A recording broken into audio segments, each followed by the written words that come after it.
Meus irmãos e minhas irmãs, paz e bem. Tenham todos um bom dia. De novo, o sol nasce sobre justos e injustos e começa para nós um novo dia. O sol, desde os primeiros cristãos, é o símbolo do ressuscitado.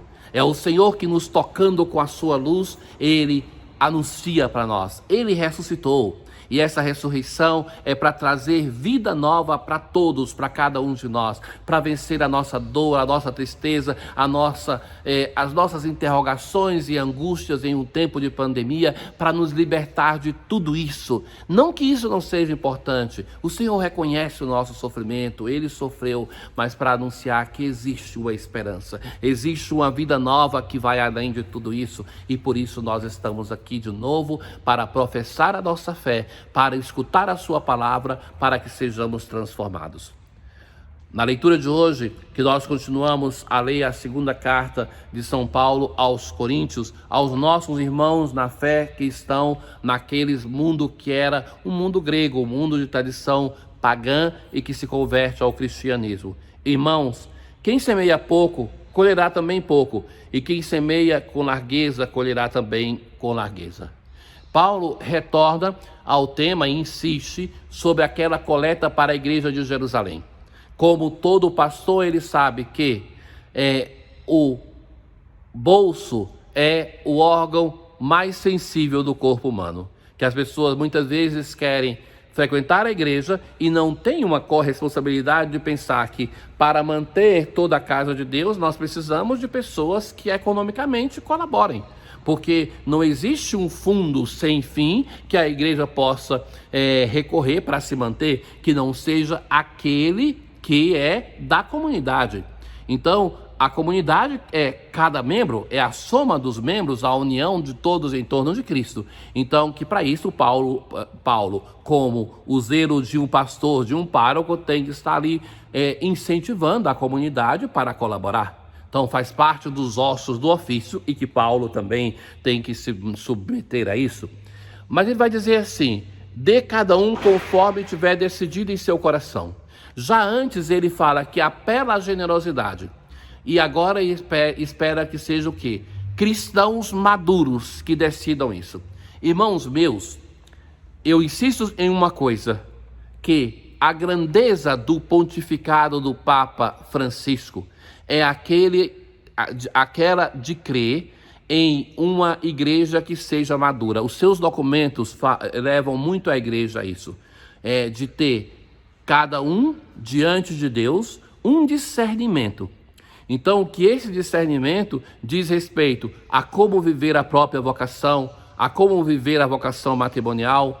Eu sempre tenho dito para as pessoas no confessionário: olha, não é que a igreja escreve um manual para que você possa saber em todas as coisas o que a igreja está te dizendo que tem que fazer, mas que a igreja busca te formar. E que às vezes as pessoas têm anos de vida de igreja e continuam se comportando como criancinha, que a gente tem que dizer todos os passos. Então se requer discernimento de vida, se requer um empenho para que, com a graça do Espírito Santo, escutando e sendo formado pela igreja, pelos pastores da igreja, se chegue a um discernimento. Então Paulo vai falar sobre esse discernimento também aqui: dê cada um conforme tiver decidido no seu coração. Nisso não se pode ser irresponsável de causar prejuízo e a impossibilidade de viver dignamente na família, nem também escolher a via de dar o menos possível. Ora, continua o apóstolo e vai dizer assim, agora citando uma expressão: Deus ama quem dá com alegria. Então, com generosidade e com alegria, não vivendo isso como um peso, para que em tudo tenhais sempre o necessário e ainda tenhais de sobra para toda obra boa. Como está escrito: distribuiu generosamente aos pobres e sua justiça permanece para sempre. Aquele que dá a semente ao semeador, ele dará o pão como alimento. Ele mesmo multiplicará as vossas sementes. Assim ficareis enriquecidos em tudo e podereis praticar toda espécie de liberalidade. Ou seja, com diversos argumentos, o apóstolo vai dizer assim: é preciso colaborar com a igreja irmã de Jerusalém, a igreja mãe que está sofrendo, mas não lhes coloco isso como um peso, que cada um deve discernir diante de Deus para dar aquilo que possa para o bem da sua comunidade. E esse é o desafio de todos nós. Irmãos caríssimos, sabe que uma das coisas que eu gosto, admiro da Igreja do Brasil é isso: nós não temos na nossa história, diferentemente de outras igrejas vizinhas ou mesmo da Europa, nós não nos atrelamos ao poder público para assim ficarmos impedidos de evangelizar, porque a união da igreja com o Estado nunca evangelizou o poder público, mas é a igreja que se tornou mundana. Então, com isso, renunciando a ser subvencionado pelo Estado, a igreja no Brasil se torna muito mais livre. Mas isso tem o efeito colateral, que nós dependemos da participação, da ajuda, do compromisso de todos os fiéis cristãos para que a igreja possa se manter. Então nós somos agradecidos por aqueles que colaboram, mas que todos nós devemos ter esta corresponsabilidade, como já no Novo Testamento e mesmo no Antigo Testamento se pede àqueles que frequentam a igreja. E no Evangelho de hoje, o Senhor faz uma reflexão, é aquele evangelho que escutamos todos os anos na quarta-feira de cinzas. Vejam que Jesus não está pedindo aos apóstolos para que eles deem esmola, para que rezem e para que jejuem, porque isso já parte do pressuposto que eles fazem, mas ele está dizendo o espírito com o qual devemos fazer. Em tudo aquilo que nós fazemos, nós podemos ser facilmente tentados a buscar a nossa glória e não a glória de Deus. Então Jesus faz um discurso sobre isso. Esse discurso começa com uma introdução: ficai atentos para não praticar a vossa justiça na frente dos homens, só para serdes vistos por eles. Caso contrário, não recebereis a recompensa do vosso Pai que está nos céus. Então esse é o preâmbulo. Ficai atentos para não praticar a vossa santidade, as coisas boas diante dos homens, para buscar ser elogiado. E Jesus agora fala sobre três coisas. Em ordem é assim colocado. A primeira é a esmola, que fala da nossa relação com os outros, com o irmão. A segunda é a oração, que fala da nossa relação com Deus, a relação vertical com o Senhor. E a terceira é a relação conosco mesmo, através do jejum e da penitência. Jesus vai dizer em relação à esmola: quando deres esmolas, não toques a trombeta diante de ti, como fazem os hipócritas. Então, que davam a esmola e depois saíam anunciando.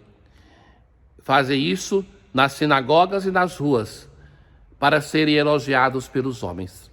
Mas quando deres esmolas, não saiba a vossa mão, a tua mão esquerda, não saiba o que faz a tua mão direita. Que seja um segredo, porque aqueles que anunciam com a trombeta já receberam a vossa recompensa.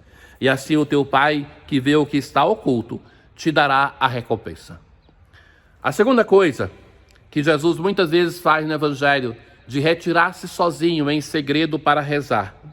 Quando orardes, não sejais como os hipócritas, que gostam de rezar em pé nas sinagogas e nas esquinas das praças para serem vistos pelos homens. Já receberam a recompensa. Ao contrário, quando orardes, entra no teu quarto, fecha a porta e reza ao teu Pai que está oculto, e teu Pai que vê o que está escondido te dará a recompensa. A terceira coisa: quando jejuardes, não fiques com o rosto triste como os hipócritas, mas eles desfiguram o rosto para que os homens vejam que estão jejuando. Em verdade vos digo, eles já receberam a sua recompensa. Tu, porém, quando jejuares, perfuma a cabeça e lava o rosto, para que os homens não vejam. E o teu Pai, que vê o que está escondido, te dará a recompensa. Vejam, caríssimos, que o texto do Evangelho não é uma insistência sobre essas três práticas. Já se presume que isso devemos fazer, mas para que isso seja uma relação entre ti e Deus, que é Ele que nos dá a recompensa. Tenham todos um bom dia. O Senhor esteja convosco, Ele está no meio de nós. Abençoe-vos o Deus Todo-Poderoso, o Pai, o Filho e o Espírito Santo. Paz.